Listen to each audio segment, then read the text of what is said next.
dalle spiagge e i luoghi che l'hanno resa famosa in tutto il mondo. Dalla recente memoria del turismo sostenibile, divenuta modello in tutto il Mediterraneo. Dalla natura incontaminata di coste ed entroterra, dall'ottavo canto del Purgatorio di Dante Alighieri. Dalla lingua, la musica, le sagre, gli stazi. Il viaggio nelle radici della civiltà gallurese. Tutto passa, tutto cambia. Restano le pietre scolpite dal passato. Parlano di civiltà e dominazioni, di culture egemoniche e subalterne.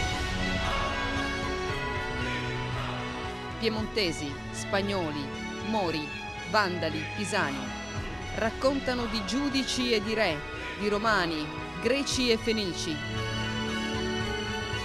Pietre divelte e pietre stabili, a ritroso fino a Sciardana.